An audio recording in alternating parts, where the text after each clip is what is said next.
Di video kali ini kita akan mengungkap tentang alasan ayam kok bisa kuntet atau pertumbuhannya sedikit lebih lamban ketimbang pertumbuhan ayam normal. Apa itu? Simak terus.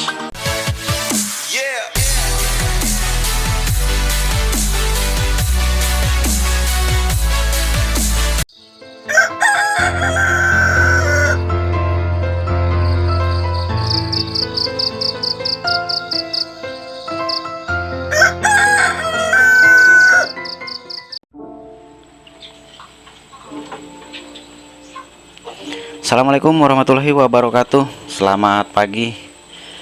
Balik lagi di channel kita Bakal Peternak. Dan di video kali ini kita akan bersharing tentang alasan kenapa kok pertumbuhan peternakan kita itu lebih cenderung ke abnormal atau nggak normal ya. Ada yang pertumbuhannya lambat, kemudian masa panennya juga lebih lambat, bobotnya lebih ringan. Jadi ada beberapa hal yang sebenarnya ini kalau saya bilang salah satu kunci keberhasilan kita sebagai peternak itu, sayangnya hal ini banyak disepelekan oleh kalangan peternak. Apa itu? Yang pertama itu yang pasti bos ya. Ini saya hanya membahas satu hal saja, yang pasti itu ini, air minum. Pertanyaan saya adalah seperti apa air minum dari ternak ayam kampung sampean? Ini pertanyaan saya. Kenapa? Karena ini sebenarnya sepele bos, tapi kalau setelah saya perhatikan ya, saya perhatikan dalam beberapa tahun saya beternak ayam, ada beberapa perbedaan ketika kita menggunakan air jenis A, kemudian kita menggunakan air jenis B, itu terlihat perbedaan yang sangat mencolok. Oke, di sini kita akan paparkan, saya akan memaparkan tentang perbedaannya dan air yang seperti apa yang bagus untuk ternak ayam kampung kita. Oke, sebelumnya ini kebetulan nih ada tamu baru. Ini adalah BK asli dan saya juga baru nemu BK asli ekor lidi lagi ya. Ini penghuni baru nih bos. Masih agak liar. Ini ada 2 ekor dan di sana ada 3 betina 1 jantan. Kalau ini adalah stok indukan lama kita. Kenapa ini saya bahas? Karena ini terkait banyak sekali yang menanyakan permasalahan yang kalau menurut saya sih memang ini jawabannya sangat sepele ya. Dan ini memang diantara sekian banyak permasalahan ternak, ini jawabannya sebenarnya simple. Perbaiki yang ini, perbaiki kualitas air minum. Air minum yang seperti apa yang bagus untuk ternak dan seperti apa yang seharusnya kita berikan ke ternak. Yang jelas bos ya, air itu harus murni, kemudian dia tidak mengandung klorin, tidak mengandung zat kapur, asam ya yang tinggi. Jadi terus timbul pertanyaan, gimana bos kalau kita pakai air PDAM? Nah, seperti yang pernah saya ulas secara ringkas ya, secara selintas di video-video sebelumnya, terutama di video yang sekitar tahun 2021 itu saya pernah bahas tentang air minum ya.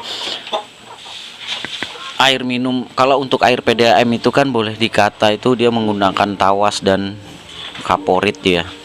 Tawas untuk menghilangkan baunya, kemudian kaporit untuk menjernihkan. Ini yang agak kurang bagus untuk ternak bos. Jadi kalau dalam jangka panjang itu punya efek, walaupun efeknya itu nggak dirasakan sekarang, tidak dirasakan dalam jangka pendek, tapi dalam jangka panjang ini akan berpengaruh pada hasil peternakan sampean. Kenapa saya bisa bilang begitu? Karena saya pernah mengalaminya dan saya sebenarnya sering mengalaminya, terutama ya kalau di musim-musim panas ketika tada hujan itu yang agak berkurang. Saya sering lakukan pemberian air minum itu menggunakan air PDAM, dan itu sebenarnya sah-sah saja ketika kita tidak ada sumber air yang lain. Tetapi permasalahannya bos, dalam jangka panjang ketika kita mau mengejar panen itu sedikit lebih lambat ketimbang kita menggunakan sumber air yang lain. Seperti apa contohnya? Saya dulu pernah menggunakan sumber air dari air hujan, ada hujannya. Ketika saya membandingkannya dengan saat saya menggunakan air PDAM, itu berbeda jauh dari segi pertumbuhan, kesehatan dan lain sebagainya. Jadi kalau bisa saya simpulkan di sini bos, penggunaan air ini yang penting terbebas dari klorin dan bahan-bahan kimia yang boleh dikata itu kedepannya akan mengurangi ya. Maksudnya saya nggak bilang jelek, nggak bilang itu ini, hanya nggak normal bos. Bener aja, sampean boleh ini ya, boleh coba lah ya, boleh coba sendiri, boleh analisa sendiri. Ketika sampean menggunakan air, contoh lah air hujan, atau menggunakan air sumur yang boleh dikatakan kadar kandungan asamnya itu rendah atau layak ya, itu beda hasilnya dibanding sampean menggunakan air PDAM. Kenapa di perkampungan, terutama di pedesaan itu, khusus kalau kita ternak ayam kampung yang menggunakan air sumur kemudian menggunakan tada hujan, itu berbeda hasilnya dibanding kita yang di perkotaan yang menggunakan air PDAM. Hasilnya jauh berbeda bos. Jadi saya sempat di kandang yang satunya itu menggunakan air tada hujan, atau boleh dikata itu ya, kalau bahasa ininya ya, air demineral. Air demineral itu sejenisnya adalah ada 3 macam ya, air tetesan air AC, kemudian air hujan, dan air aki. Itu termasuk air demineral. Itu ketika saya rutin dalam 1 tahun, dalam kurun waktu 1 tahun itu memberikan air minum itu, angka kematian itu sangat kecil, bahkan hampir dibilang itu nggak ada bos, ketika saya menggunakan air demineral, yaitu sumbernya seperti yang 3 macam yang saya sampaikan tadi.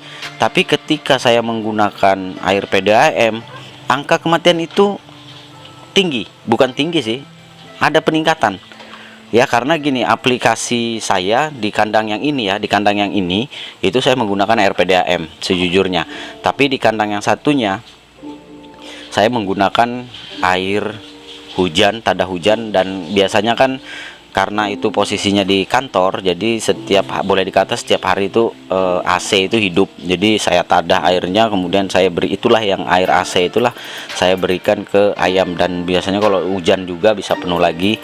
Jadi itu yang saya berikan ke ayam-ayam saya, dan hasilnya memang dari segi pertumbuhan, kemudian dari angka kematian, penyakit dan sebagainya itu jauh berbeda bos.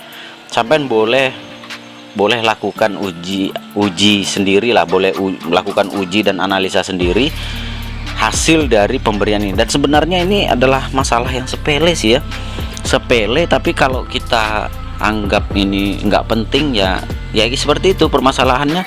Banyak sekali pertanyaan, bang, kenapa kok peternakan saya itu selalu bermasalah dengan penyakit, pertumbuhannya lebih lambat, kemudian lagi diperparah dengan angka kematian yang terus meninggi ya, entah itu karena virus, bakteri. Jadi saya katakan di sini bos ya, bukan hanya tidak cukup hanya kita sering rutin membersihkan ini wadah minum ya, wadah minum ini kita bersihkan, itu tidak cukup.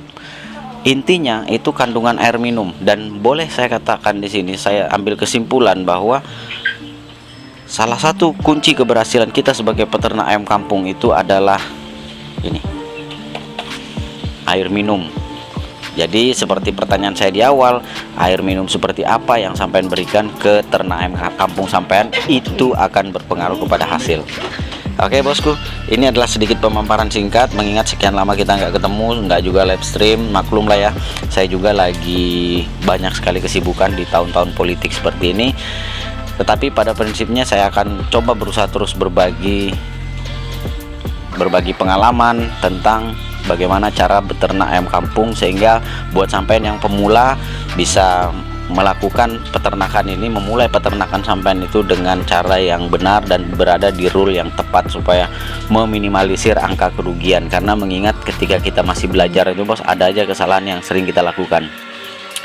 Oke, baiklah bosku, ini juga sudah sore menjelang maghrib, ayam sudah diberi makan. Dan seperti tadi saya sampaikan bahwa ini adalah tamu baru di kandang kita, bukan ayam turunan ya, tapi ayam BK asli, ekor lidi ya. Kita nggak tahu nanti ke depannya mau dijadikan seperti apa, apakah nanti kita pertahankan gennya, galurnya untuk terus kita menciptakan BK asli, atau mungkin nanti akan kita silang. Yang secara kebetulan saya lagi ada ayam baru, jenis baru, ini merawang. Ini merawang yang baru kita datangkan dari Bogor, tapi saya tetaskan sendiri ya, berupa telur saya tetaskan hasilnya itu. Nanti akan kita bahas apa kelebihan-kelebihan dari ayam merawang. Oke, itu saja dulu video kita kali ini. Semoga bisa terus memberikan motivasi, inspirasi untuk sampean terus beternak skala rumahan mandiri. Nggak peduli berapapun jumlah dari populasi sampean, selama sampean itu disiplin, mau belajar dan terus konsisten, maka peternakan sampean juga lama-lama akan menjadi besar.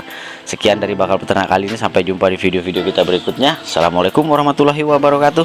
Salam sukses dari Bakal Peternak.